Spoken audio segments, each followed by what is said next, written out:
Hi, you guys. My name is Sabriyya, and today's topic is going to be about the 20th century modernism and the changes that happened during this time. We're going to take a deep dive into the 20th century modernism, roughly around 1900 through 1950s, with the focus on its characteristics and the pivotal role that Arnold Schoenberg played during this time. This period is a radical departure reflecting a turbulent world. During this time, there was so many changes going that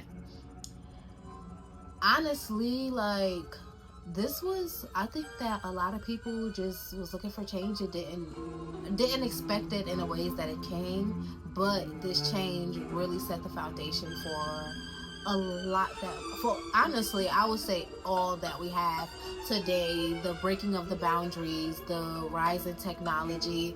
Honestly, I think that the 20th century modernism really set the tone for what we have today, especially in music and in the arts, and breaking those boundaries and allowing people to not be afraid to exit, to just go outside of what they already know, like go outside of the everyday norms.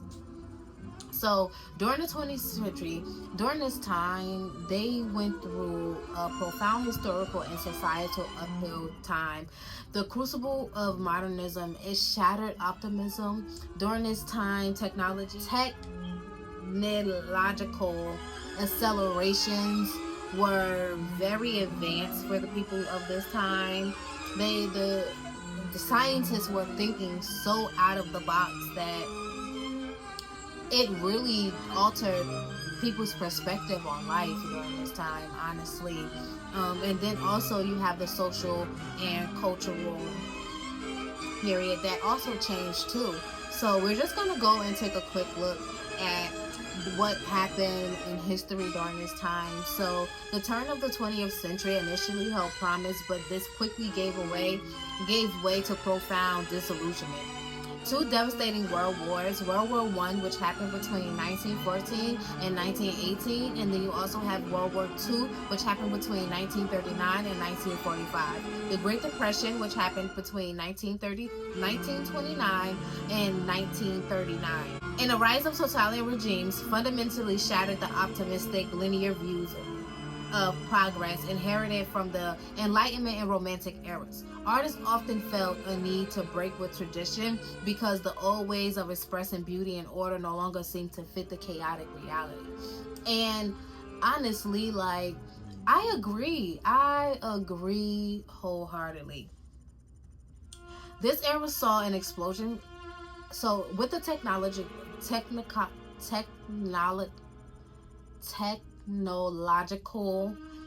accelerations, this era saw an explosion of scientific technological breakthroughs that changed daily life and artistic perceptions. Physics, such as Einstein's theory of relativity 1905 through 1915, challenged Newton's physics, suggesting that reality was not absolute but relative, mirroring musical shifts away from absolute tonality. In psychology, few psychoanalysts early 1900s explored the subconscious irrational drives influencing composers like Schoenberg to delve into unsettling psychological states. With communication and recording, the invention of radio, the 1920s, phonograph records, and the sound films, 1927, with the jazz singer, revolutionized how music was disseminated and consumed, creating a mass audience, but also raising questions about the aura of live performances. Composers could now hear music from around the world. The industry. Let's talk about the industry. The rise of industrialization led to a fascination with machines and urban landscapes, inspiring some composers, futurism, some aspect. And for the social and cultural firmament, this period saw women's suffrage movement, the Harlem Renaissance, the rise of jazz, the unprecedented globalization. Artists drew inspiration from non-Western cultures. And then, so after during this time, like they experienced a lot of change. Honestly, like a lot of change that no one, they all knew they wanted, but nobody expected. I feel like nobody expected for this change to happen. We're going to talk about breaking rules. This is one of the reasons why I love the modern times, because they were rule breakers. Okay, they were going to break the rules. Modern composers consciously rejected the conventions of the Romantic and the Classical periods, leading to truly revolutionary sounds. Atonality and the emancipation of dissonance. Departure from tonality, the most fundamental shift away from the major minor tonal system that had governed Western music for 300 years. Composers began to treat all 12 of the chromatic scale as equal, free in dissonance from its traditional role of resolving to consonants. Dissonance became an expressive in itself, reflecting the period's anxieties or psychological states. Pantonality. Arnold Schoenberg initially preferred this term, meaning all tonalities rather than no tonality. 12-tone method. Schoenberg innovated, faced with the innovation.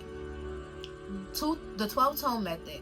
Faced with the challenge of organizing atonal music without tonal centers, Schoenberg developed the 12-tone technique around 1923.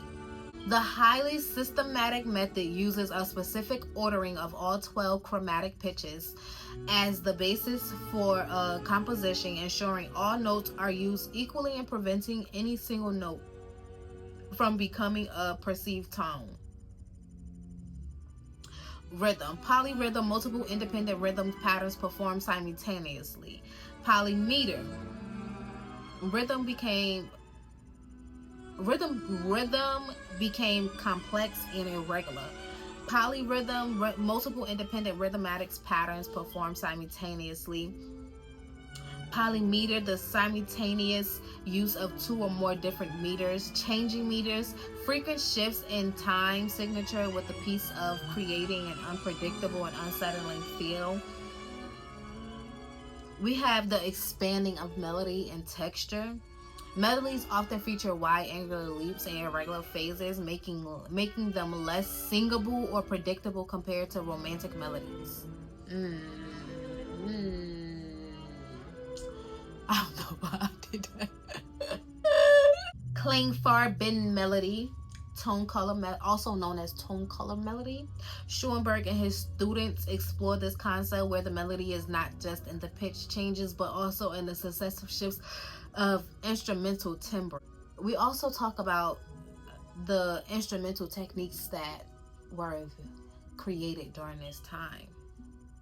Instrumental techniques. Composers demanded non-traditional sounds from conventional instruments. New percussion, incorporation of vast array of percussion instruments, including non-Western drums and objects. And then they also began to introduce electric instruments with the theremin, which was discovered in 1920, and the ondes martenot, which was discovered in 1928, and that is what started its future in electronics in the music industry. Now we're gonna talk about Arnold Schoenberg, because this man, he wanted change, and he was gonna make change by all means necessary.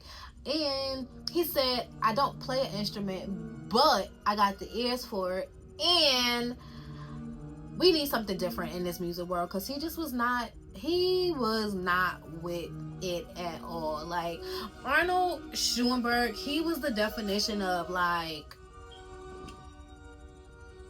y'all say I don't have the talent, but I'm gonna create the talent. And so this man did not play piano, and he was able to create a tool in music that other composers actually use to help them in writing music.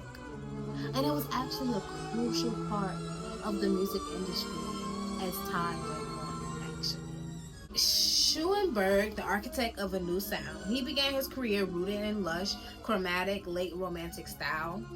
However, he felt that traditional tonality had reached its limits. Around 1908, 1909, he made the revolutionary leap into atonality, releasing dissonance from his need to resolve. His opera,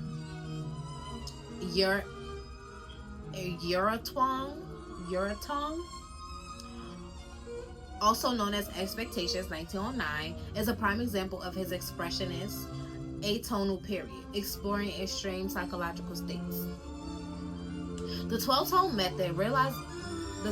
method that Schoenberg created, this was him realizing that complete atonality could lead to a lack of coherence in longer works. So he spent years developing a system to organize pitches without relying on tonality.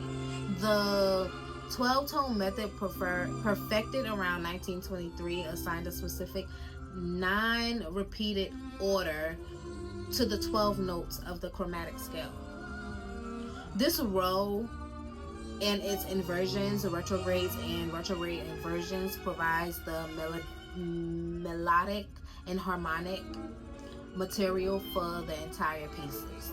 This method provides a new logical framework for composition. Now, Schoenberg's impact and his legacy, along with his students Alvin Berg and Anton Webern, they call themselves the Second Viennese School, fundamentally altered the course of Western music. While his music never achieved widespread popular appeal, his theoretical contributions, particularly the 12-tone method, were immensely influenced on generations of composers worldwide, particularly after World War II. He challenged the very definition of music and beauty, forcing listeners and musicians to consider their assumptions. His influence is felt in academic compositions, experimental music, and even subtly in film scores that need to create an unsettling or intellectual atmosphere. After studying this era, the Modernism era, honestly, I just feel like this was my favorite era by far, because they were just ready to break out of the norm. Like, all of the things that was comfortable for people to, all of the things that society was used to, from the music to women's not having no rights to the Harlem Renaissance. Like, I feel like this was a time where everybody wanted change in some way, shape, or form, and they were going to push the boundaries. They were going to break those boundaries. They were going to jump over the boundaries. They were going to burn the boundaries down in order to get what they wanted, or at least to get it out there. And of course, you had some people who was not going to bend, budge, and they're so used to the norm and how things are today. But I think the modernism times, honestly, for me, remind me a lot of today, honestly, like exactly what we're going through today, where a lot of norms that have became norms, especially since the modernism time came about and that era came in, like a lot of the norms we're trying to break. Now, the music, I like the music. I love that they were breaking I love that they were breaking the rules. They were stepping out of the, I love the most that they were stepping out of the, I don't want to say like just church music, but they knew that there was more to expression and expressing oneself outside of only singing about the church and religion and God and the Lord. And I love that they broke the boundaries of also allowing women to express themselves creatively. I really enjoyed this era. Now, can I convince my friends to come with me to a classical concert? Lucky for me, I have a very great well-rounded friend group. So I think that I could actually, I think that I'll be able to get at least 5 of my friends without having to do too much convincing to come and experience a classical music concert of some sort with me.